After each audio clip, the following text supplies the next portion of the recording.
सुप्रभात बच्चों। आज हम पाठ 3 माँ ने कहा था कहानी पढ़ने जा रहे हैं।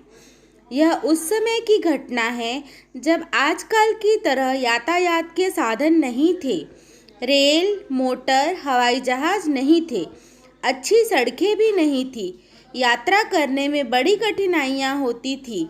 डाकुओं के डर से व्यापारी और यात्री एक साथ काफिला बनाकर चलते थे। सामान ऊँटों और घोड़ों पर लादा जाता था। लोग उन पर सवारी भी करते थे।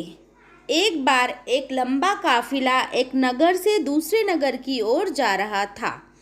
रास्ते में उस काफिले पर कुछ डाकू टूट पड़े और लूटपाट करने लगे। काफिले में 9 वर्ष का एक बालक चुपचाप खड़ा इस लूटपाट को देख रहा था। एक डाकू की नज़र उस पर पड़ी। उसने बालक से पूछा, तेरे पास भी कुछ है? मेरे पास 40 सोने के सिक्के हैं, बालक ने उत्तर दिया। डाकू हंसकर बोला, क्या कहा? तेरे पास 40 सोने के सिक्के हैं? बालक ने कहा, जी हाँ।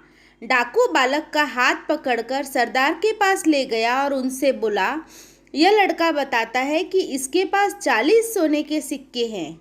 यह बात सरदार की समझ में भी नहीं आई। उसने बालक से पूछा, तेरे सोने के सिक्के कहाँ हैं? बालक ने अपनी सदरी उतारी और उसके अस्तर को फाड़कर सभी सोने के सिक्के उनके सामने डाल दिए। डाकू हैरान रह गए। सरदार ने पूछा, ए लड़के, सोने के सिक्कों को इस प्रकार रखने का उपाय तुझे किसने बताया? बालक ने उत्तर दिया, मेरी माँ ने इनको सदरी के अस्तर में सी दिया था, जिससे किसी को पता ना चले। सरदार ने अचंभे से पूछा, तो तुमने इन सिक्कों के बारे में हमें क्यों बता दिया? बालक ने कहा, मैं झूठ कैसे बोलता। घर से चलते समय माँ ने कहा था, बेटा कभी झूठ मत बोलना, झूठ बोलना पाप है।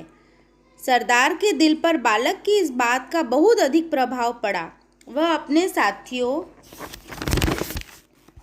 से बोला, यह छोटा सा बच्चा अपनी माँ का इतना कहना मानता है कि ऐसे संकट में भी झूठ नहीं बोला। हम लोग बड़े होकर भी ईश्वर के बताए रास्ते पर नहीं चलते और लूटपाट करते रहते हैं। डाकुओं ने उसी समय तय कर लिया कि अब वे कभी लूटपाट नहीं करेंगे। उन्होंने लूटा हुआ सामान भी वापस कर दिया। काफिले वाले अपना सामान पाकर बहुत प्रसन्न हुए और उस बालक को धन्यवाद दिया और उसका आदर करने लगे। बड़ा होकर यह बालक एक महान संत बना।